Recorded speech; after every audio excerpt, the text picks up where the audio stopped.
Hi అండి. ఈరోజు నేను ఎంతో టేస్టీగా స్మూత్గా క్రంచీగా ఉండే 2 టైప్స్ మాల్పూరి చేస్తున్నానండి.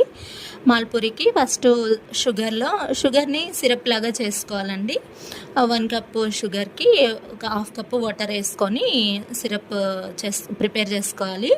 నెక్స్ట్ మిల్క్ బాయిల్ చేసుకున్నాక మిల్క్ పౌడర్ వేసుకోవాలండి. కొద్దిగా షుగర్ కలుపుకొని మిక్స్ చేసుకొని మిల్క్ వేసుకొని ఇలా ఈవెన్గా స్టిర్ చేస్తూ ఉండాలి.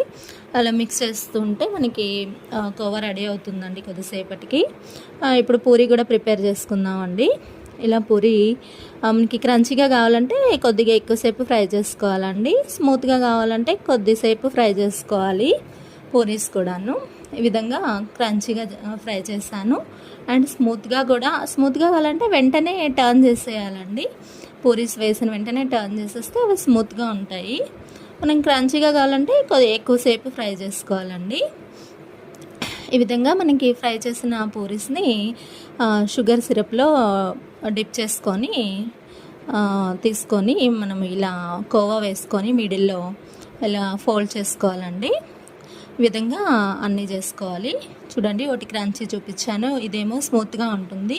ఎక్కువసేపు ఫ్రై అవ్వలేదండి, 1 నిమిషం అలా టర్న్ చేశాను అంతేనండి. ఇటు సైడ్ స్మూత్గా ఉండేవి, అటు సైడ్ క్రంచీగా ఉండే 2 టైప్స్ మాల్పూరి రెడీ అయ్యాయండి. ఫైనల్గా మనకి జీడిపప్పుతో గార్నిష్ చేసుకుంటే ఎంతో టేస్టీగా ఉండే మాల్పూరి రెడీ అండి. మీరు కూడా ట్రై చేయండి. నచ్చితే లైక్ చేయండి, ఎలా ఉన్నాయో కామెంట్ చేయండి. అంతేనండి, మాల్పూరి రెడీ అయ్యాయి.